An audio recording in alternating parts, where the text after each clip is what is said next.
प्रकारचं भव्य दिव्य आयोजन होते.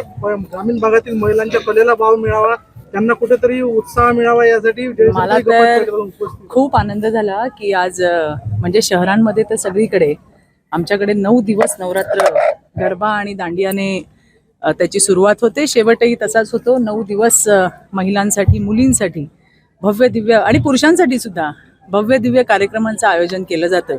पण आज वर्ध्यातल्या अंजी गावामध्ये जयश्रीताईंनी हा विचार केला की माझ्या गावातल्या मुली, माझ्या गावातल्या महिला, जेव्हा आपण आता बाहेर बघतो सोशल मीडिया इतका फास्ट झालाय, कुठे काय होतंय हे आपल्याला दिसतंय, कुठेतरी मनात त्यांच्या जी भावना होती की आपल्या गावामध्ये पण गरबा चालू व्हावा, आणि ती जयश्रीताईंनी त्यांची सुप्त भावना ओळखली.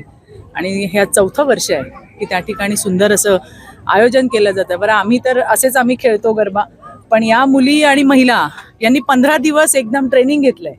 कोरिओग्राफर, त्याचं ट्रेनिंग, त्यांचे कपडे, तो जो कॉस्ट्यूम असतो तो सगळा घालून जो आनंद त्यांच्या चेहऱ्यावर दिसतोय तो खरंच खूप छान आहे. जयश्रीताईंचे आभार आहेत की त्यांनी हा विचार केला. बघा, कालपर्यंत पाऊस होता आणि आज माता भगवतीची कृपा आहे की आज पाऊस नाही आहे, आणि या त्यांच्या उपक्रमाला मातेचा पण आशीर्वाद आहे. आणि प्रत्येक पुरुषाच्या मागे स्त्री असते, तसं स्त्रीच्या मागे पुरुष असतो.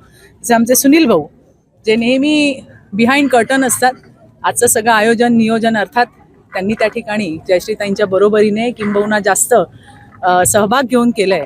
आणि त्यामुळे आज अंजी गावामध्ये खूप छान कार्यक्रम झाला. मला मनापासूनचा आनंद झाला आज इकडे येऊन. एरवी तर मुंबईत आम्ही गरबा आणि दांडिया खेळतच असतो, पण एका गावामध्ये इतकं सुंदर आयोजन आणि त्यामध्ये सगळ्यांचा सहभाग, मला वाटतं हे खूप छान आहे. राज ठाकरे आणि आदित्य ठाकरेंनी मुख्यमंत्र्यांना पत्र लिहिलं आहे. ते म्हणतात की सरसकट मदत द्यावी, कोणती इंडिकेशन लावता? बघा, असं आहे की हे झालेला जो आघात आहे तो खूप आहे. लोकांची घरदारं, शेती वाहून गेली आहे. तुम्ही पाहिलं असेल सकाळपासनं मुख्यमंत्री महोदय देवाभाऊ स्वतः, त्यांच्याबरोबर दोन्ही उपमुख्यमंत्री म्हणजे शिंदेसाहेब, अजितदादा आणि संपूर्ण मंत्रिमंडळ, आमदार सगळेजण आपापल्या ठिकाणी शेतकऱ्यांच्या सोबत उभे आहेत, बळीराजासोबत उभे आहेत, त्यांना मदत करणार आहेत. आज मुख्यमंत्र्यांनी घोषणा पण केलेली आहे की जितकं नुकसान आहे ती नुकसान भरपाई सरकारकडनं त्वरित केली जाईल. आणि त्याच्यामुळे सरकारचं काम करतंय. आम्ही फक्त घोषणा आणि भाषणामध्ये नाही तर शेतकऱ्यांच्या सोबत उभे आहोत, त्यांच्या सुखात दुःखात आम्ही त्यांच्यासोबत आहोत. आणि आज मला वाटतं, मी दिवसभर प्रवासामध्ये होते पण मी एक मुख्यमंत्री महोदयांची स्टेटमेंट ऐकली की सगळ्यांना त्या ठिकाणी नुकसान भरपाई ही तात्काळ देण्यात येईल.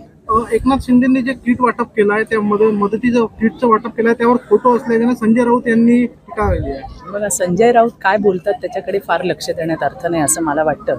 मी ती बातमी तर काय पाहिलेली नाही आहे, परंतु टेम्पो काही गेले असतील जर मदतीसाठी त्या ठिकाणी, तर मला असं वाटतं लोकांपर्यंत मदत पोहोचणं हे तितकंच गरजेचं आहे. त्याच्यामुळे लोक काय फोटो पाहत बसतील का?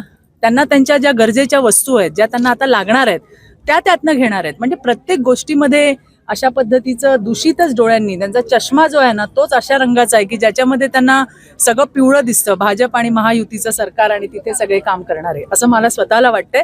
आता ही वेळ जी आहे ती लोकांना मदत करण्याची आहे. सरकार पोहोचलंय लोकांच्या बांध्यावरती, सरकार पोहोचलंय लोकांच्या शेतामध्ये. मला आठवतं जेव्हा तत्कालीन मुख्यमंत्री उद्धव ठाकरे होते त्यावेळेला ते म्हणाले होते की प्रत्येक शेतकऱ्याच्या बांधावर जाऊन त्याला 50,000 रुपये देणार, बरोबर ना सुनील भाऊ? तर ते होते पण 2.5 वर्ष, आणि त्यांनी कधी गेले बांधावर मला तर काय दिसले नाही. ते जाऊ देत, तो विषय आजचा नाही आहे. हे संजय राऊत जे महाज्ञानी आहेत, सर्वज्ञानी आहेत, हे राजकारण करतात म्हणून आम्हाला अशा गोष्टी बोलाव्या लागतात. एवढंच नाही, आधीच्या सरकारांमध्ये तर मोठमोठ्या नेत्यांनी स्टेटमेंट केलंय की शेतकऱ्यांनी आता मदत मागायची सवय सोडायला हवी, असे पेपर्स मधल्या बातम्या पण आहेत. त्यातही आम्हाला पडायचं नाही. पण मला एवढंच म्हणायचंय, देवाभाऊ आणि त्यांचं संपूर्ण मंत्रिमंडळ, संपूर्ण महायुतीचं सरकार आज शेतकऱ्यांच्या बांधावर आहेत, त्यांचं अश्रू पुसायचं काम करतात. माता भगवतीकडे ही प्रार्थना आहे की आमच्या बळीराजाचं या दुःखातून सावरण्याचं त्याला बळ देव. सरकार तर त्यांच्यासोबत आहेच. थँक्यू.